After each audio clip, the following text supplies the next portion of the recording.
Hai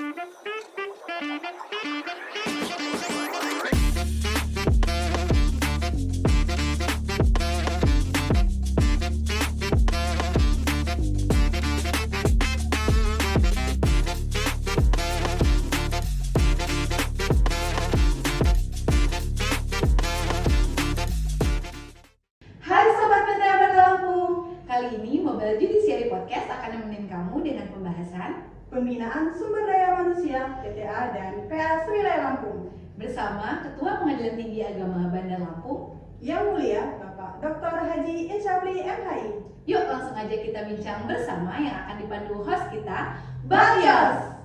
Bismillahirrahmanirrahim. Assalamualaikum warahmatullahi wabarakatuh. Waalaikumsalam warahmatullahi wabarakatuh. Tabi pun, Iya bun.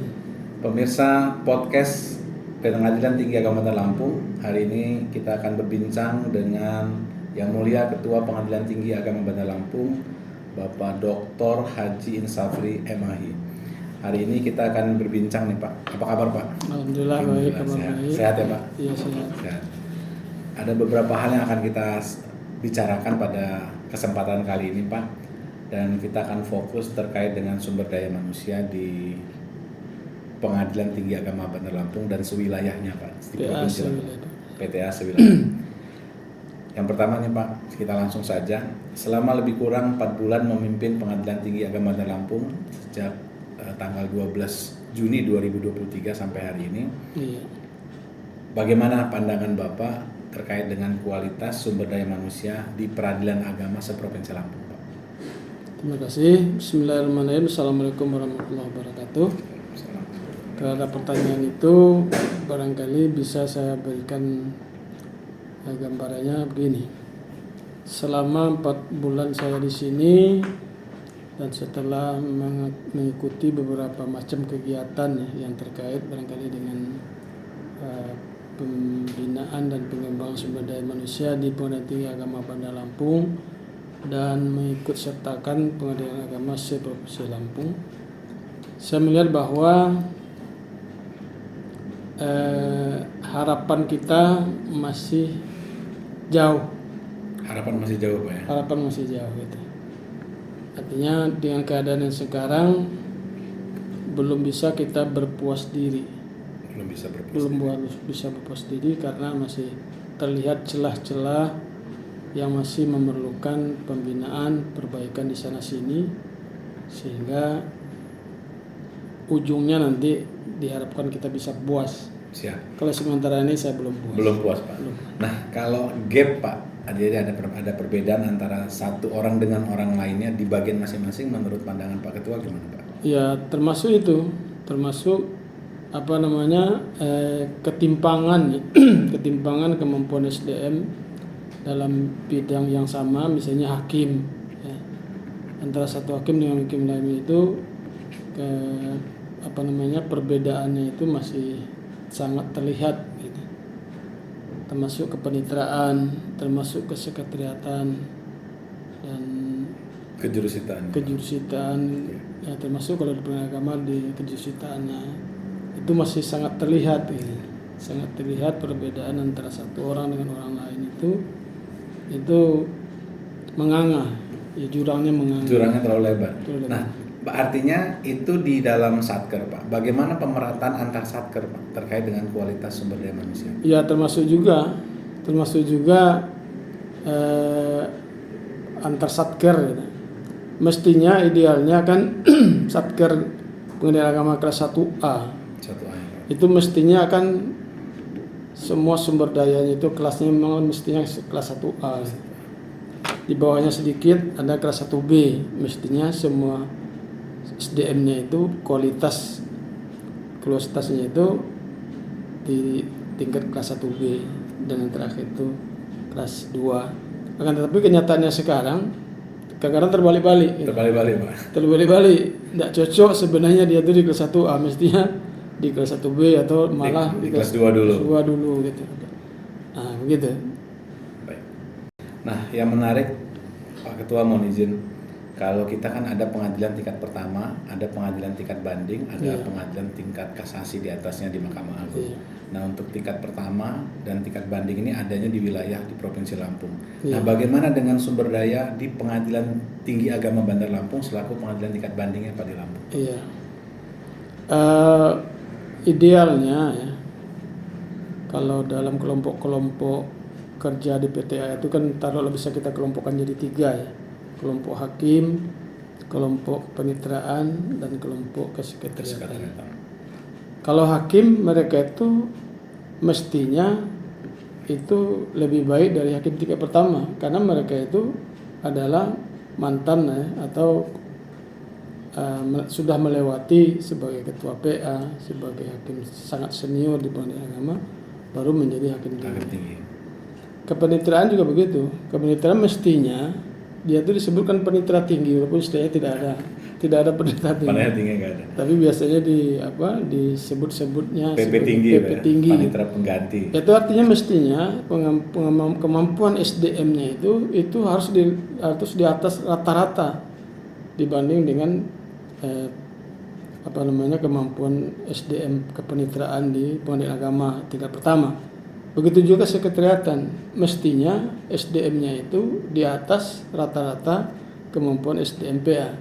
Kenapa? Karena peneliti agama itu punya fungsi pembinaan dan pengawasan. Fungsi pembinaan pengawasan. Ya, bagaimana orang mau bisa membina kalau kemampuannya itu sama saja dengan yang akan dibina? Gitu. Atau bahkan lebih di bawah ya. Atau kalau apalagi lebih parah lagi kalau dia berada di bawahnya, dia akan jadi minder ketika berbicara, ketika apa. Oleh karena itu idealnya mestinya inilah yang saya impikan ya. Saya impikan di satu saat semua SDM yang ada di PTA itu adalah kualitas nomor 1 dibanding dengan yang di PA. Sehingga fungsi pembinaan itu bisa berjalan. Itu impiannya Pak ya? Iya, itu impian saya ke depan. Baik. Mohon izin Pak Ketua. Iya. Berarti dari yang Bapak jelaskan tadi dalam satu poin tadi bahwa ada perbedaan antara harapan dan kenyataan yang disebut Bapak tadi adalah impian ke depannya seperti apa. Iya. Nah, menurut Bapak upaya apa yang sudah dilakukan dalam kurun waktu 4 bulan ini dan apa rencana ke depan yang dilakukan dalam rangka meningkatkan kualitas sumber daya manusia dan memperkecil antara gap kualitas antara aparatur yang tadi Bapak sebutkan, Pak? Iya. Khusus untuk pengadilan tinggi agama yang kita bicara sekarang, khusus untuk peningkatan SDM di pengadilan tinggi agama, sehingga kita bisa berharap banyak agar semua SDM yang ada di PTA ini bisa melakukan pembinaan dan pengawasan ke bawah dengan benar mencapai sasarannya. Jadi mereka ini yang terlebih dahulu harus diajari atau dibina gitu. Disempurnakan, ditambah ilmunya dan kemampuannya. Makanya oleh karena itu selama 4 bulan saya di sini memang ini agak sedikit terabaikan. Kita tak banyak terfokus kepada pembinaan SDM di pendidikan agama melalui forum 1 jam saja Lampung, forum BSB, forum diskusi, malah untuk kepanitiaan kesehatan itu pegawai SDM di PTA itu tidak dapat giliran. Nah, ini kan terlewat. Makanya karena itu dalam waktu dekat ini akan kita sempurnakan. Saya akan membuat mengkelompokkan, buat 3 kelompok di PTA sini. Ada kelompok hakim. Itu akan dikomandoi oleh Pak Wakil nanti. Kelompok kepaniteraan akan dikomandoi oleh panitera, dan kelompok kesekretariatan dikomandoi oleh sekretaris. Ya. Ketiga orang itu akan saya lurus-luruskan supaya bisa jadi komando ya bagi masing-masing kelompok. Bisa jadi role model di bagiannya. Bisa jadi role model bagi bagiannya. Lah, saya akan mengambil alih sistem di pesantren saya dulu. Di pesantren saya itu dulu yang senior itu menjadi guru bagi yang juniornya di bawahnya. Meskipun senior di situ tidak mesti harus dalam bentuk pangkat ya. Tapi paling tidak yang lebih mempunyai pengalaman lebih, ilmu lebih, itu dia harus jadi mentor, jadi guru gitu. Nah, muridnya adalah yang di bawahnya gitu. kedua-duanya dapat untung dari sini, dia kegiatan ini. Yang guru itu dapat untung karena dia memperdalam, mempermatang dan memperkuat pemahamannya tentang itu. Sementara muridnya karena memang dia belum punya ilmunya.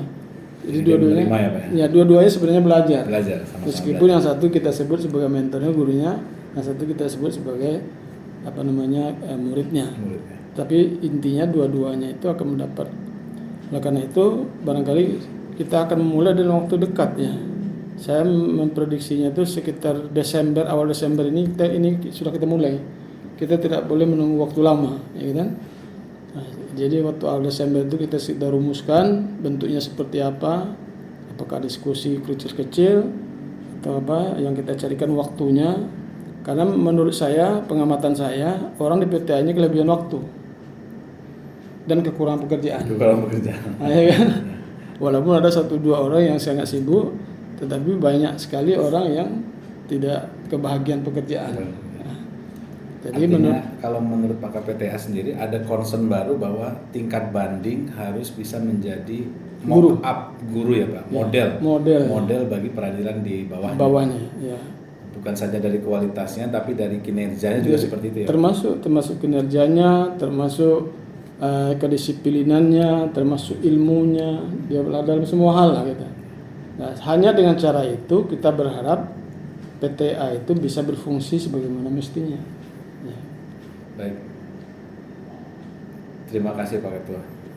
Baik pemirsa Mobile Judiciary Podcast Pengadilan Tinggi Agama Lampung, kita akan bahas pengembangan dari yang disampaikan oleh Pak Ketua tadi dan kekinian nih Pak, berbicara tentang masalah pembangunan sumber daya manusia di era 4.0 Pak. Tentunya tidak terlepas dengan penguasaan TI atau teknologi informasi.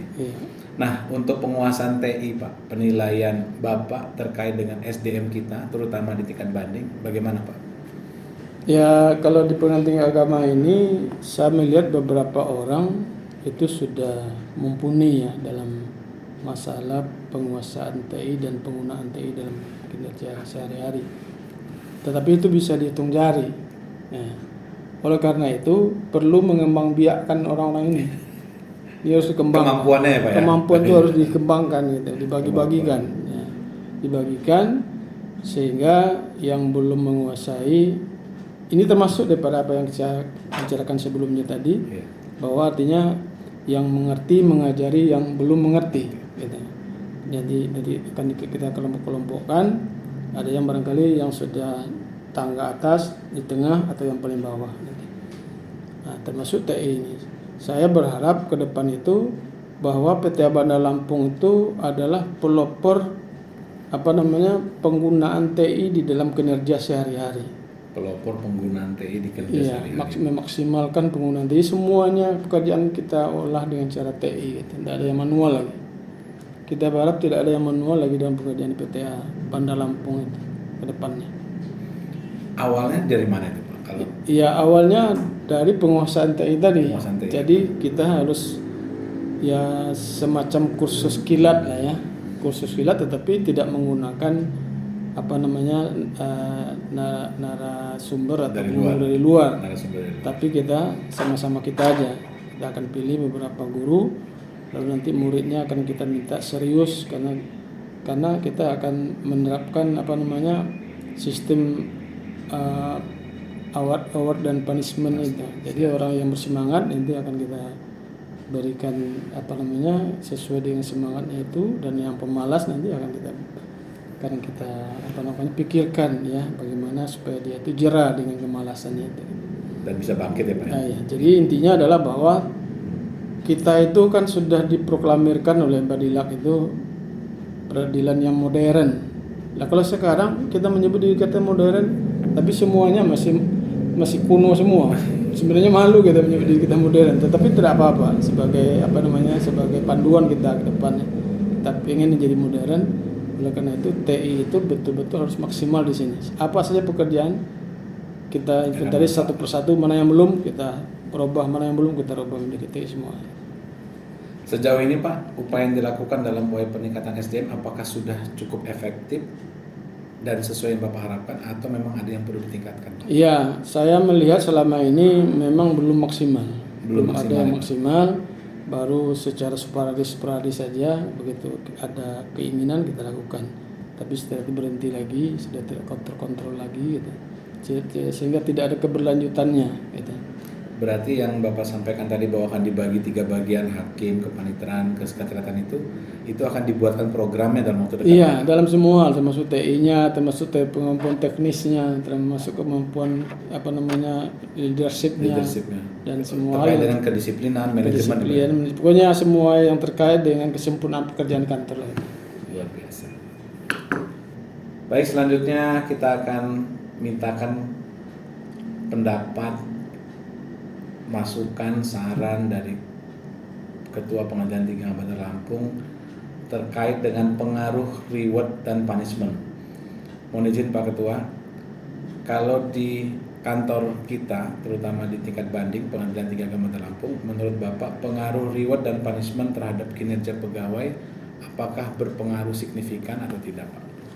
Ya, kalau kita bercerita tentang pengaruhnya, mestinya reward itu sudah dilaksanakan ya. Ini kan menurut saya reward itu belum terlalu jelas, belum terukur. Belum terukur ya, Belum Pak? terukur, belum jelas pedomannya seperti apa. Kan reward itu istilahnya bermacam-macam juga bentuknya ya. Penghargaan kepada seseorang itu tidak mesti harus dalam bentuk uang, hadiah atau benda atau hadiah gitu. Bisa saja dalam bentuk